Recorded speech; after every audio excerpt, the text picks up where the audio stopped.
조합제TV 시청자 여러분 안녕하십니까. 2019년 7월 19일 오후 5시입니다. 황교안 자유한국당 대표가 어제 청와대에 가서 5당 대표, 대통령 이런 만남 자리에서 사실상 문재인 정권의 반일 선동 프레임에 합세하는 합의를 하고 나온 데 대해서 오늘 홍준표 대표가 완곡하게, 그리고 김문수 전 경기도지사는 직설적으로 비판을 했습니다. 김문수 전 지사가 페이스북에 올린 것을 소개를 해드리겠습니다. 청와대에서 문재인 대통령과 5당 대표가 일본의 소재 수출 규제 대책회의를 마치고 공동 언론 발표문을 내놓았습니다. 황교안 대표가 이 회담을 제안하고 합의함으로써 문재인과 주사파들은 아베의 반격으로 궁지에 몰렸다가 뜻하지 않은 원군을 만나서 큰 성과를 거두었습니다. 역시 자유한국당도 우리 민족끼리 노선에 동참하지 않을 수 없지. 토착 외구 소리 듣지 않으려면 별 수 없지. 문재인 대통령이 아베의 반격을 받은 까닭은 김정은과 함께 우리 민족끼리 반일 종족주의에 빠져서 한일 협정을 위반하고 위안부 합의를 파기했기 때문입니다. 황교안 대표가 내놓아야 할 답은 한일 국가 간 협정은 박정희, 박근혜 대통령 때 맺은 것이라도 반드시 지켜야 한다는 것입니다. 문재인 대통령이 김정은, 시진핑과 어울려 철진한 반일 운동을 한답시고 한일 협정을 파기하는 깽판을 치다가 아베의 반격을 받고 휘청거리는데 황교안 대표가 나서서 문재인 편을 들며 아베를 꾸짖는 합의문을 발표했으니 일본과 세계 외교가에서 어떻게 보겠습니까? 자유한국당도 문재인과 다를 게 없는 반일 종족주의자들이구나. 자유한국당이 가야 할 길은 문재인, 김정은과 함께 죽창 들고 우리 민족끼리 항일 무장투쟁 노선으로 과거로 가는 것이 아니라 미국, 일본과 함께 세계 시민의 길로 미래로 나아가야지 하지 않겠습니까?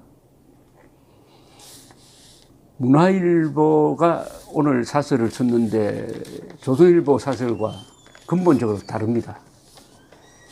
균형 잡힌 비판이라고 생각합니다. 제목은 이렇습니다. 문 대통령 불만과 다른 이유로 실망 큰 5당 대표 청와대 회동, 이렇게 되어 있는데 이렇게 비판을 했습니다. 문재인 대통령과 5당 대표의 청와대 회동에 대하여 가혹한 평가를 하지 않을 수 없다.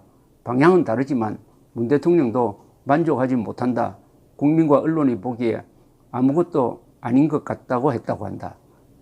이들은 18일 오후 3시간 동안 머리를 맞댔지만 한자리에 모였다는 사실 그 자체 말고는 별다른 의미를 부여하기가 힘들다.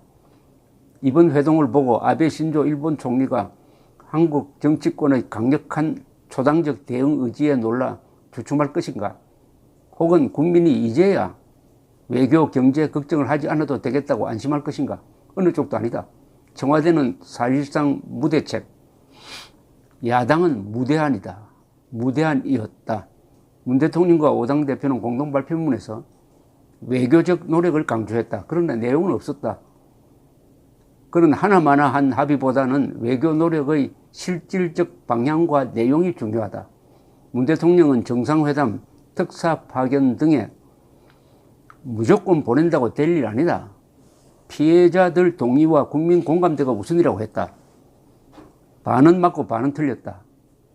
회담이든 특사든 방안을 먼저 마련해야 하는 것이 맞다. 그러나 이제 와서 피해자 동의와 국민 공감대가 전제 조건일 수는 없다.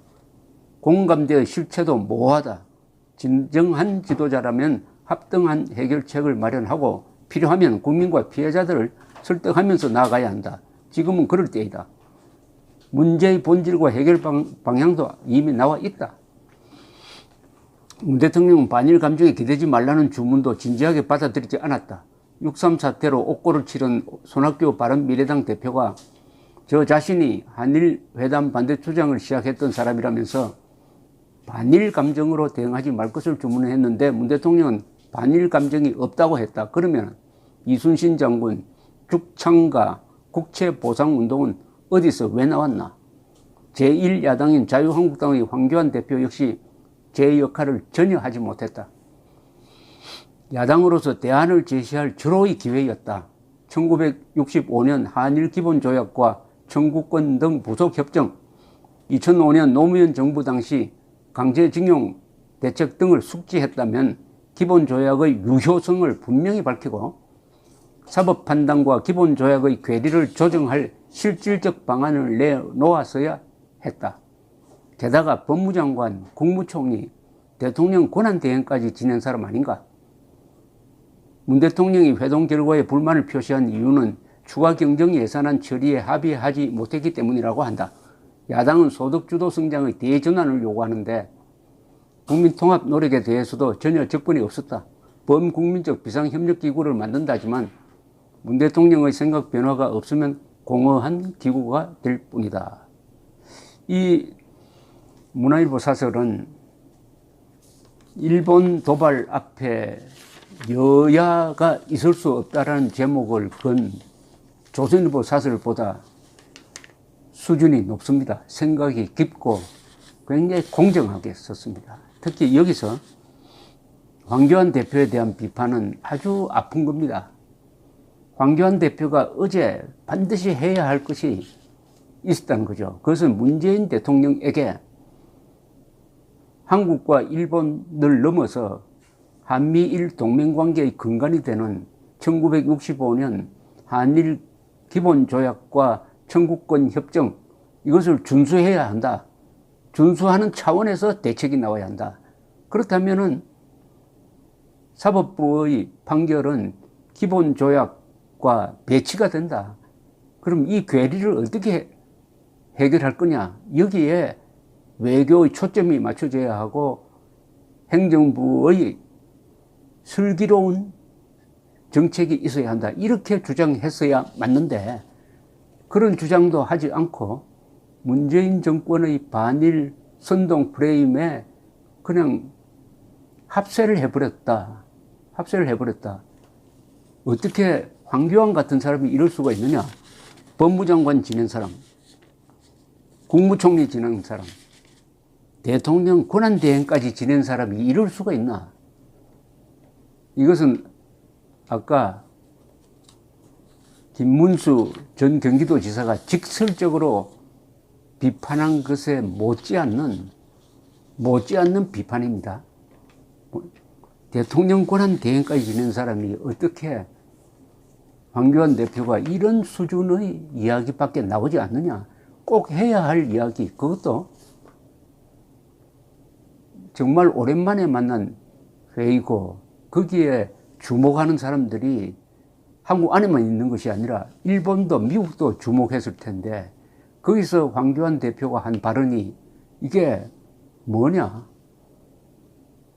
무조건적 반일 선동과 뭐가 다르냐? 뭐가 다르냐? 이런 질문을 문화일보가 던졌습니다.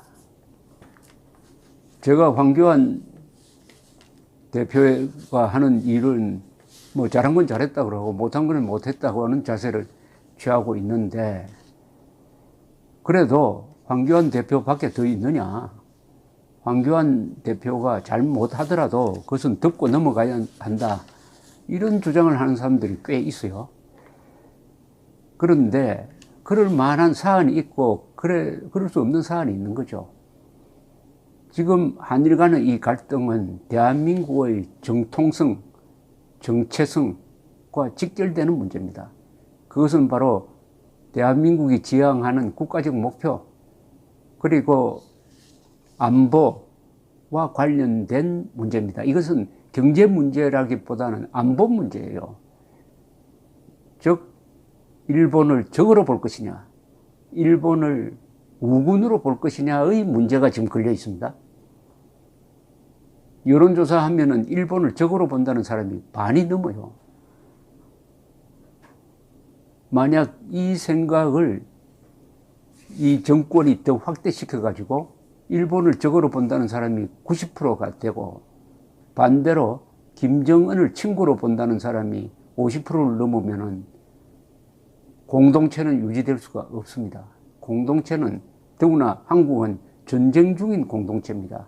그러면 적과 동지를 가르는 것이 국민들의 모든 사고방식과 행동을 지배하는 제1조가 됩니다.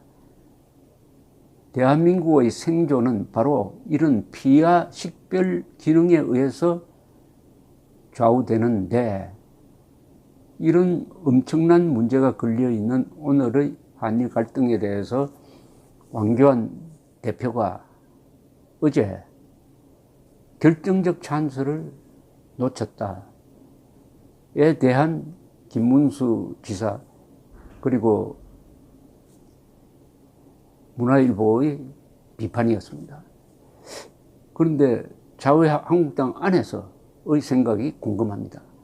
이런 일이 일어나면 자유한국당 안에서 허심탄회한 격론이 벌어져야 됩니다. 노선 투쟁이 벌어져야 됩니다.